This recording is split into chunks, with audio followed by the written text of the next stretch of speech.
Welcome to the 17th installment of Ear to the Ground, the Land Stewardship Project's audio podcast on family farming, sustainable agriculture, local food systems, and local democracy. I'm Brian DeVore, editor of the Land Stewardship Letter. When Jan Libby and Tim Landgraf bought a farm in north central Iowa in 1989, they were basically looking for some elbow room with a natural bent to it. Jan's background is in environmental education and Tim's is in engineering. They both liked the idea that across the road from the farm was a 500-acre public natural area. For the first few years, they didn't farm the land, mostly renting the crop acres out and relying on Tim's engineering job in town for a living. But then a large industrialized hog operation was built on neighboring property. This drug Libby and Landgraf into the middle of the hog wars that were beginning to rack the region at the time. This battle over industrialized agriculture's impact on the environment and rural communities got the couple to thinking about their own role in stewarding the land, as well as how they could utilize their skills and resources to get more people to take an interest in protecting the rural environment. This is especially challenging in their part of Iowa, which is dominated by a desert of corn and soybean fields, as well as large hog CAFOs. In 1996, Jan and Tim launched One Step at a Time Gardens. This is a community-supported agriculture operation, called CSA for short. That means consumers buy a share in an operation before the growing season starts. In return, they receive a regular delivery of sustainably raised fruits and vegetables from spring into fall. The CSA model is seen as a key way for eaters to make the kinds of connections with their food that have real impacts on how the land is farmed. After starting with 6 members, today One Step at a Time has 120 shareholders, many of which live in Des Moines, which is 100 miles south of the farm. The farm now generates enough cash that Tim has been able to quit his town job. But the farm is not just a source of income for the couple and their 2 children. Throughout the years, they have continued to focus on integrated food production and natural habitat. The farmers have used various state and federal programs, as well as a lot of sweat equity, to restore a prairie and a wetland, as well as timber and wild corners for wildlife. All of these natural areas are wrapped around some very productive gardens. It's paying off ecologically. The farm is abuzz with wild pollinators, and songbirds, waterfowl, upland game birds, amphibians, and mammals thrive there. On a recent fall day, the couple provided a tour of their gardens and natural areas. Afterwards, we sat down and talked about how they are striving to make their farm into a change agent for creating healthier communities and landscapes.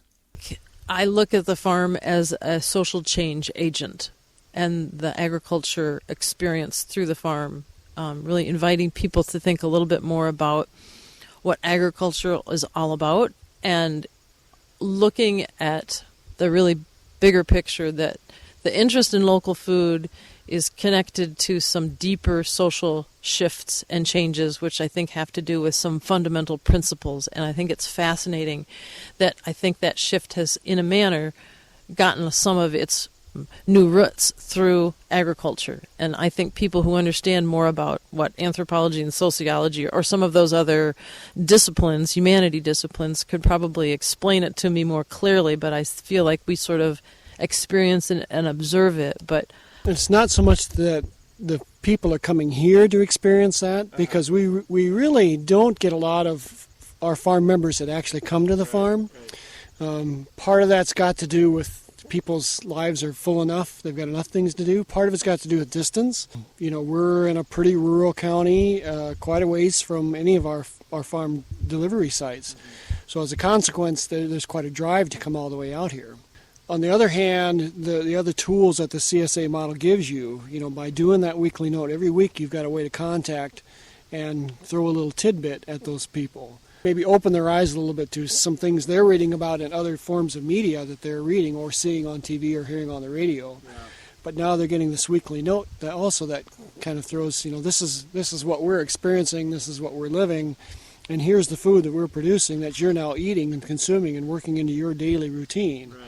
So I think that helps connect, perhaps in a way that just going to the grocery store, you don't necessarily have that direct connection to where it was actually produced and who actually did that work and how was it produced. Yeah, and maybe even the certified organic label has its place, but you may not even get that connection through that necessarily. Not necessarily, yeah. If you only stop at that label, you haven't looked into the sort of whole system thinking that is connected to being directly engaged with someone who's trying to implement some ideas on the land. At the grocery store, the organic label itself gives you some confidence about how it was produced, but doesn't engage you in that practice perhaps as much as being a member of a CSA could and can. Hopefully, the people they're buying the food from us, our farm members, are making the connection that agriculture is not something that, is done out there. It's, we all eat food, okay? And all the food comes from some sort of agricultural practice. Hopefully that helps make that connection to say that agriculture is not just out there. It's something that's important to me also as a consumer.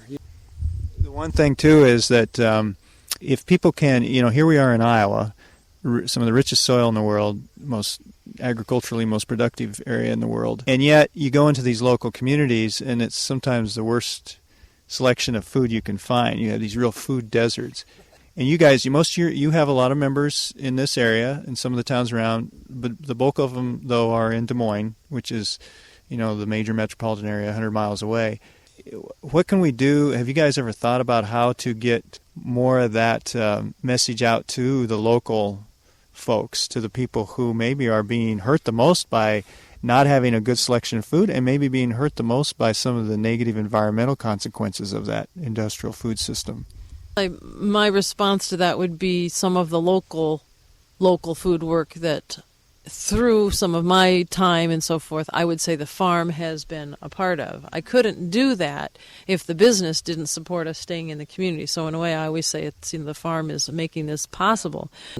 We did a project in Wright County for a couple of years to try to make local food more available to folks of lower income and try to do some promotion. We had some food festivals. We made some vouchers available. We worked through connections with the public health nurse. We worked through the WIC clinics. We worked through the farmers markets. But for sort of lack of more sufficient capacity, that sort of wound itself down, and I've shifted some energies into a farmers market in Mason City, which has now evolved. Most recently, we have a little mini grant from Leopold to kind of help us. We held the Iowa Network for Community Ag workshop in Clear Lake last February, and that brought some new people into sort of the core. So now I feel like we have this tiny little critical mass of support, so that we're going to be putting an event on at the end of September, which is going to focus on policymakers and people who have their hands on some significant financial decisions and involve them into a deeper conversation about local food as economic and community development, and then end that particular project with a big community celebration meal. I think your work is more shifted to the regional approach. Because I don't think we have the capacity to move the conversation far enough on that local, based on my experience in Wright County. But if we take that regional approach, then we can start to put some resources into place that then can draw down and impact those more local. Because the farm and food connections is still happening on a very local basis, but the resourcing to that is not what it could be. And with some more regional support, I think we could boost those little local experiences it takes us. But it is, as I said before, I use our farm's name all the time, but it is one step at a time, and you just sort of pay attention to what's the conversation, what's going on, where are some opportunities, where are some resources, what can we do next, and how does that move that conversation along. Taking it back to the local farm level here, particularly, we just had a really nice tour of your operation where we saw how you've integrated your gardens with some native prairie, with some wetlands, some wildlife plantings, some tree habitat, some plantings that way. And then, it's just really nice. You come over the hill and you're looking out over this wild, kind of this natural area that's across the road here. And you guys had talked a little bit about how even when you were getting these established and you were realizing you're going to be farming for a living here on the land, you didn't necessarily see you kind of saw, here's the wildlife area, or here's the natural area, and here's the farm area. But I really got a sense, just walking around, those lines are really getting blurred. You're kind of integrating those. Is that true? Do you feel that way? Or? I think as we think about things, as we learn more about agriculture, neither one of us had come from an educational background. We didn't study agriculture in school. Really, this move back to agriculture has happened since we've become engaged in the farming. And so we spend a lot of effort trying to really to teach ourselves and to learn how to be a better producer.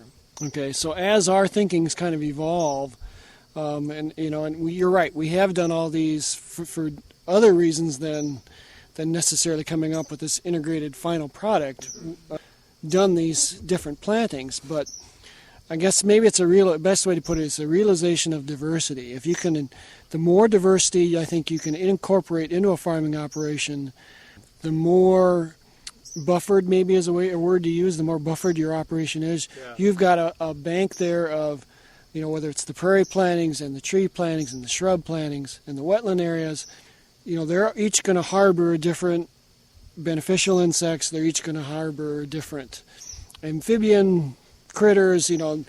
Those buffers are going to help you when you've got excessive rain or whether you've got some sort of an insect pest coming along. And how much they benefit, I don't know that we can necessarily gauge, but I know that it helps us to weather those storms. We don't have to use a lot of insecticides.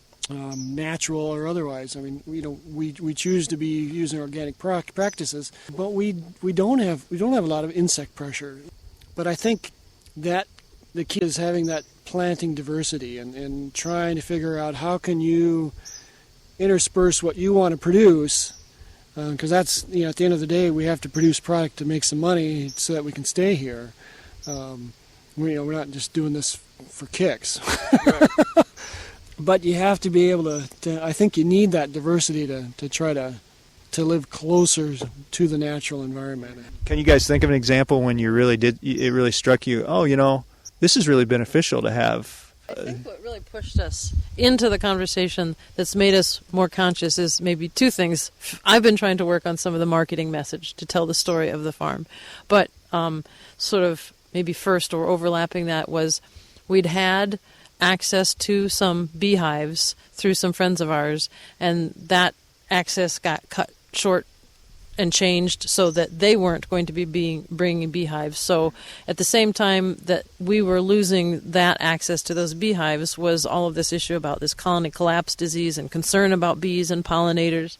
We depend on pollinators. And so if we weren't going to have somebody bringing bees on, are there enough native pollinators? And we had a conversation with Eric Matter and learned a little bit more about information through the Xerxes Society, and then started to pay attention to the fact that, wait a minute, we've been planting all of these wildflowers and we have all of this diverse planting, and we may well be in a stronger position. And then learning more about that through holding a field day and just planning for that and thinking through that a little bit more. I think it both is an important piece of the story to tell a little bit more holistically about the farm, and then more lessons to think about, okay, well, how might we be a little bit more fully integrating this thinking? I mean, it happened because we needed to address some wet areas on the farm, and it happened because we want this farmland to be consistent with the ecology of our area, alongside some natural wetlands at some public area across the road. But then, gosh, again, that environmentalist bent is integrating itself into the ag bent, just like when we first came here. So sort of an interesting pattern that, oh, well, wait a minute, this might happen more than once. Yeah.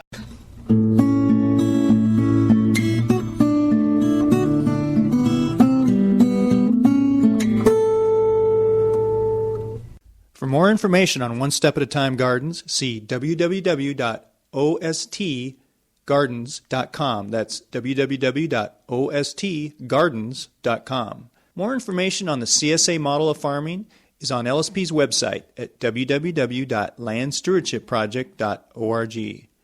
If you have comments or suggestions about this podcast, contact Brian DeVore at bdevore@landstewardshipproject.org.